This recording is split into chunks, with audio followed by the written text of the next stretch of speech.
Saw you tearing down Mad Max earlier. I look Oh forward. yeah, we're live. Let's see. So hey, what's up, guys? We are live here on the Lean and Mean Academy channel. We're live in a few different places currently. Um, Lean and Mean and Southeast Softwash Chemical Experts group. I got a great show for you guys today. This is a guy who, just to give you a little introduction and kind of my backstory to him, my first time meeting Mr. Ketchow was at the Wash Con event at Southeast Softwash. And guy came in, sat down, and super pleasant guy, great handshake, you know what I mean? The things you look for in a dude. He's crisp, he's on it, ready to learn. And little did I know this guy would turn out to be a superstar in this industry. One of the guys who, if you're brand new in the business, you should definitely glean some of his aura and some of his methods and just his work ethic. And so let's bring him on in, Mr. Todd Ketchow. What's up, brother? What's up, everybody? Pleasure. Yeah.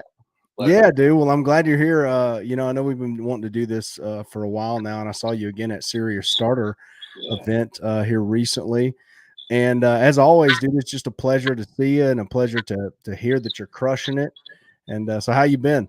Very good. Very good. Keeping busy these days with, with spring about to pop here in New Jersey. The weather's getting nicer. My phone's ringing off the hook. It's, I'm doing the legwork, doing the groundwork. Bandit signs, marketing, footbridge, all that good stuff, and it's taken off. Year two definitely hits differently. So Your two hits different. I love that, man. That's such a good saying. It is so true in our world, man. Year one's tough. And I want to dive into kind of your story just so you can tell these guys where you come from, because there probably is someone watching right now who can relate to where you've come from and what you've done in your life and why you chose pressure washing. So, what leads a Todd Ketchow, to get started in this wild world of pressure washing? Well, I ended up growing up in a marina background where I was around boats my entire life, driving heavy machinery, rigging big motor packages, 50, 60, $70,000 packages with electronics some years. And working with that background, I got to deal with a lot of higher end clients, and learn what they want to hear, when they want to hear it, and outperform their expectations. And it was nice working with that clientele because anybody that's working hard for themselves, they more or less, they expect the professional to show up at their house. So it's my pleasure to give back to the community, excel at what I do. I love cleaning things. I'm kind of like OCD about that, where if it doesn't look right, it's not right. And, you know, growing up in that marina background, it was nice because I got to learn the electrical, the hydraulic side of things, mechanical. And stepping into power washing, it was kind of like a nice mix of both, where I can look at cleaning things and satisfying my clients, and at the same time, I'm doing what I love. So it's a nice combination. So you were working in the marina, you were doing your thing, you were overachieving, obviously, in that world. A little bit. Um, and but where's the thorn? Where's the thorn in the side? What is the agitation that makes a man make a pivot? I know mine, but what was yours that said, you know what, I'm going to leave what I know, what's paying me, what's paying the bills, and embark on the unknown, if you will, to a lot of people? All right. So what really went down was I envisioned myself always being there, and honestly, I watched my kids grow up and me never being around. Think about it. If you're a high end player, you're off on the weekends, you're boating. So guess where daddy is? So for my family, I had to take that pivot. I saw what happened to my father. I never watched him. I never saw him as I was growing up. He never was around. And I don't want that for my kids. I'm fortunate enough to, be where I am in my life and make that pivot, because a lot of the guys, if they don't have the mechanical background, if they don't look at things from the outside, it's one of those things, not for everybody, but at the same time, if you can apply yourself, work hard at it, it's a great business to be in. I can be honest with you. It's profitable, and at the end of the day, we got happy clients. That's That's, you know, I was so astounded because you're in the inner circle. And you kind of came in and you're one of those guys. We have a few of those every year where they come in and they take all the training. They they come to an event, they get the inner circle, they go in, they just absolutely go crush it. yeah, And so I've been trying to, because I see, tons of guys. Pressure washing is becoming more popular, at least on YouTube, and I'm seeing more guys out there. I'm trying to distill down what these KPIs of a type of human that goes out and crushes it. And what do you think is your best attribute? Like, what would you say Todd Ketchow has that maybe some of his competition doesn't possess? That edge, right? We all know and kind of sense our edge that we um, can go out and exploit. my edge would probably be just putting myself in my client's shoes, where basically I'll look at a situation after I hear from my client what they need out of my, out of my job skill. And the beauty of it is, after listening to them, I'm able to not only cure their problem, but get paid doing it. It's one of those things where it's got to go both ways. You have to be willing and able to meet expectations and go above them. And if you can't, you shouldn't even try. It's one of those things where I kind of, my edge, the way I look at things is, it's got to be done the right way, the first pass, or I don't want to get involved. I'm not here to play any games. I'm here to assist. I always tell the clients, I say to them, I'm here to fix things, not create problems, so let's take it the right route. Whether we could do it all now, great. If not, if we have to stretch it out, we will. But there's one way to do it the right way. And if you're going to cut corners, find another industry, because there's too many $99 guys out there right now, it seems. So, Sure. With the low cost of entry, and I'll kind of bring this full circle, but the low cost of entry brings that type of guy in, right? And I'm not saying that a young guy getting started, he doesn't know the pricing, right? So he thinks, some of the signs on the side of the road that say $99, oh, yeah. right? He thinks that's like the top price. So he goes out, he has an idea, he starts, and he's charging 99 bucks. Well, hopefully, through watching the channel, maybe getting some education, he figures out that was an asterisk under that says starting at, Yeah. and he learns that there's a lot more money to be made, a lot more value to be brought. And that, like you're saying, with the high-end clients, they have the money, they want to pay you the money. They're kind of, what I've learned from high-end clients is they're kind of offended if you lowball them. Yeah, they don't want the regular old guy walking through their $1 million home, or even if it's, even a couple $100,000. It's one of those things where you got to be the professional. You got to do the homework. You got to figure it out. How long is it going to take me? What it's going to take. Set expectations a little higher up than normal if need be, just to cover your bases, because at the end of the day, the last thing you want to do is lose the client, number one, or cut yourself short. So, either play ball, do it right, or don't do it at all. And you'll succeed. I mean, it's proven. I mean, I got over 55-star reviews on my website just from last year alone with Footbridge and using Quote IQ. It's game changer stuff, man. Game changer. So you got a key, one of my favorite guys up there, Mike Turman. All right, one of he's a guy who I met. I think it was 2018. Came to Washathon. It was an event that we had, and I think it was in Georgia. I think it was in Atlanta. And Mike is just a Class A guy. What is it like being in his environment, corresponding with him? He's an inner circle guy as well. What's it like kind of networking and not only networking, but being attached to a guy like that to kind of, does he help you at all? He's been helping me since day one when I met him at WashCon. We met down there. We networked a little bit. When we got back home, he basically opened up and assisted in any way, shape, or form. Mike has been there since day one, trying to make everything jive for me in the big picture. I buy all my chemicals from him locally. Definitely, pickup power washing is they're hands down one-stop shop for anybody in the tri-state area. You know, Mike is a gentleman. He always goes out of his way. So if you had to ask me how Mike Turman is, I couldn't ask for a better networking partner. The guy is aces. I would second that. He's here. I'm down here somewhere. He is aces. So That dude is so smart. I think he's like a savant. he is. He is. I've met a lot of individuals, Aaron. He's there. He's he's hard to compete with. I can't imagine if you were on his bad side. No competition. Mike is. I would literally lose hands down just to give it to him because he's such a gentleman.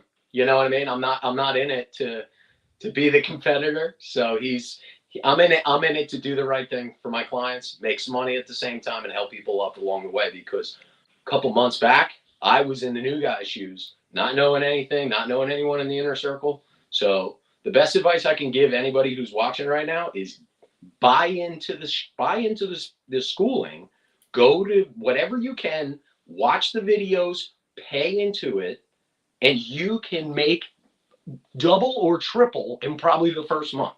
So if you're paying attention right now and you want to be up here where Mike Turman is, or on the way up to there like I am, invest. That's the best advice I can give anybody watching right now, because I've done nothing but pay attention, and year later into an unknown business that I've never tapped into, I'm doing very well for myself. I'm very blessed. I'm very fortunate. And, being a part of the inner circle and knowing guys like Aaron and Cody, and I tell you what, one-stop shop, guys, one-stop shop. Everyone says these guys are, this, that, and the other thing.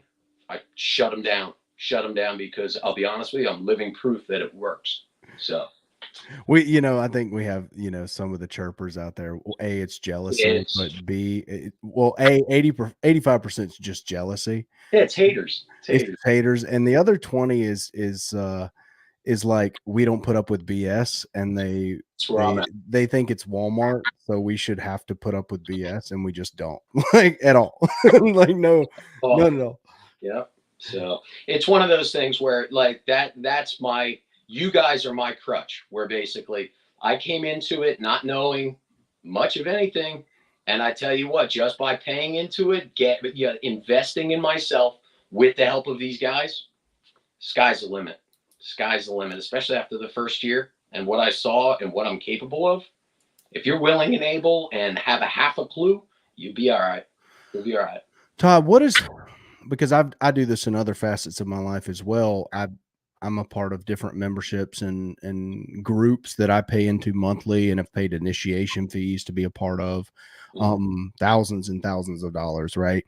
And what does paying into it mean to you? Like, what I've noticed, there's a separator there for me because of who I get to be around, but I want to hear you kind of articulate the pay to play, the payment in, the buying in of your mind and your attention, and articulate that for me. Why does that work? Because I've seen it work with you. I've seen it work with Turman.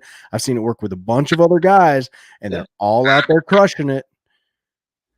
Well, paying into something, it's like anything else. You get what you pay for, more or less, by buying into information that took these guys years to develop. I mean, they're not just going to give it to you for free. If you want free information, go on Facebook and go, figure it out somewhere else. It's more or less paying into something is, I wouldn't feel right about it if I got something for nothing. I'm the type of person that always tries to give back. So I would assume, even though I'm not supposed to, I would assume that's the right thing to do. And buying into something, I'm not a cheap person. I get it. People have to survive and thrive. So, it's one of those things where I don't mind spending a buck or two, but I want a good ROI, and these guys are it. For sure. Now I know you're not a cheap guy. Let's talk about that, because you've got one of the most decked out Southeast Softwash trailers, dude, I've ever seen come through. Watching me that day that I pulled the trigger on that one, man. I tell you, because there with the Southeast Softwash, the high-end equipment that they build, I was lucky to get even a spot at that time. And what we were discussing was something that was never done before by anybody that was, out of Southeast, where it was a creation of Cody's and Jonathan's and all the guys, and I was just blessed to have that opportunity to get that type of equipment when my back was against the wall. I really didn't get into that too much, but I definitely had to pivot, and they were there to supply me with the best product out there. And I tell you what, even after a year, it's simple maintenance, guys. It's oil changes, it's filter changes, but they were lucky enough to supply me with what I needed to do the type of work that I like getting involved in. So for the new guys here, what was your biggest hurdle in year one? What was the biggest thing that kind of, I know you're a killer, The, but the biggest hurdle in year one for anybody, I think, is going to just being get to be known, get the word out, because at, when you start anything new, I mean, you got to put the word out. You basically have to flood the social media. You have to bandit sign the area you want to go to. Consider postcard mania. I just dropped. I'm doing 9,000 postcards going out that mimic my bandit sign. So little things like that that you'll learn at these schools that these guys will pick. They'll let you know about and inform you where to go in your marketplace. It goes well. Let's leave it at that. It goes well. So but Basil here, he asked a question. Basil, I like basil in like lasagna and spaghetti. His name is Basil, and he says, "I wonder how much you spent on marketing in the first couple of months." I've been going with Footbridge Media, the 199 package. Been doing that. They've assisted me with a couple Facebook campaigns, but mainly I tried keeping it as lean and mean as possible. Didn't really, I didn't get into local Google ads yet. I'll be taking the local domination course coming up shortly once the smoke settles. So once I get involved in that course, I'll be looking at that avenue as well.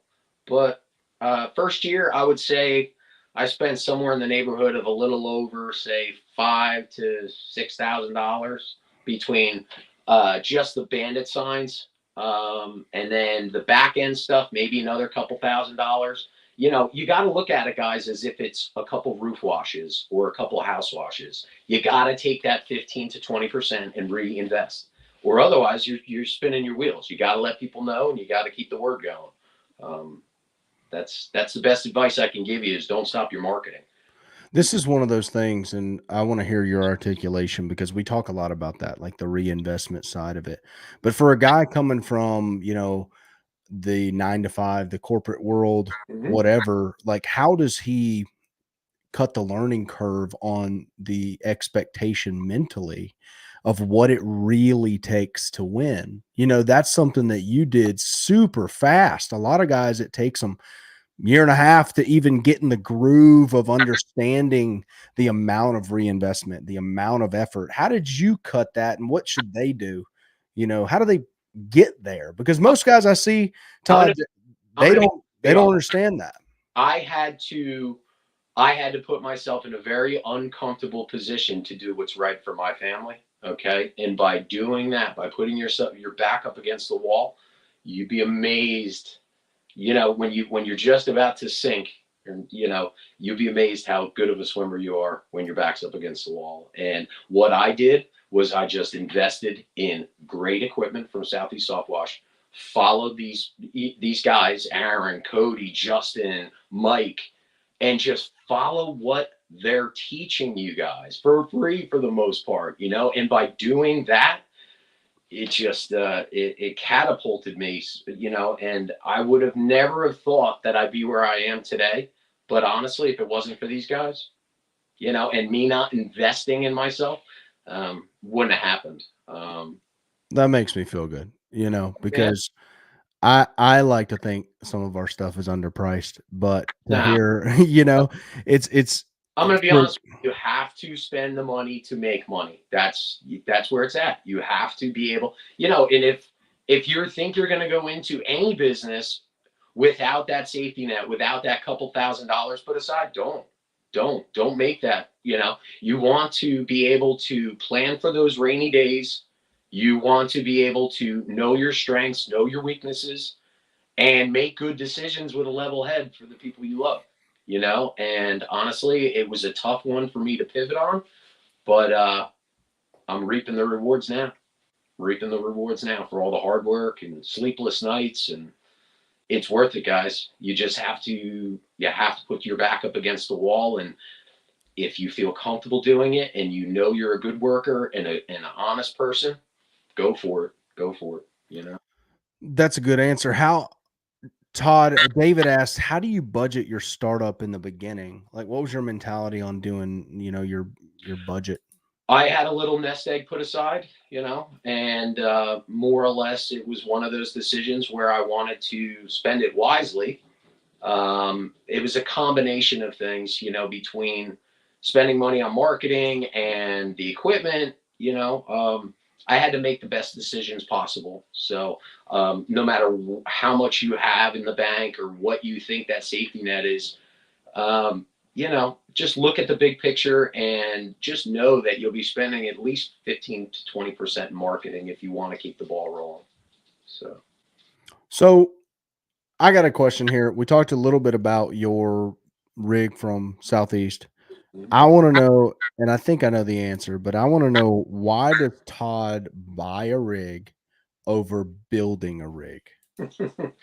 I want perfection. It's one of those things where time was of the essence, number one. Okay. Obviously, I could go out and jury rig with the best of them. I'm a pretty good MacGyver when it comes to making things happen.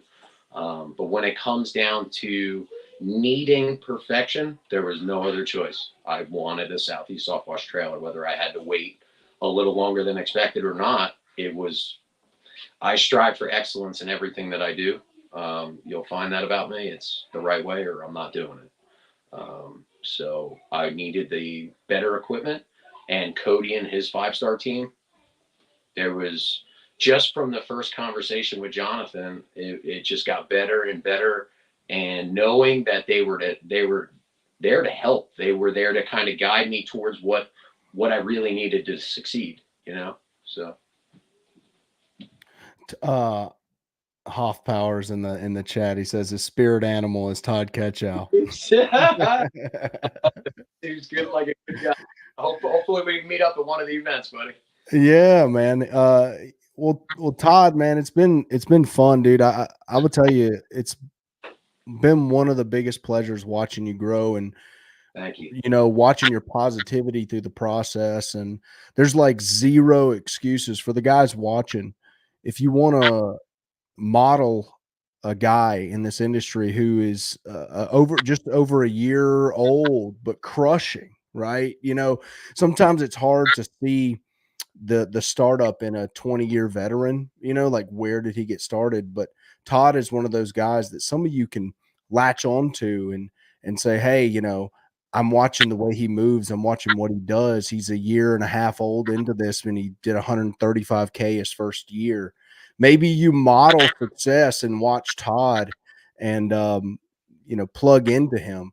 Todd, what do you say to those guys, man, who are just getting started? What do you want to leave them with? A little bit of positivity if they're on the fence, or, maybe they got started and they just don't know which way to go. They're thinking about quitting. Don't quit. Don't quit. Just take a breather, step back, look at the big picture, and invest. Invest in what you like to do, number one.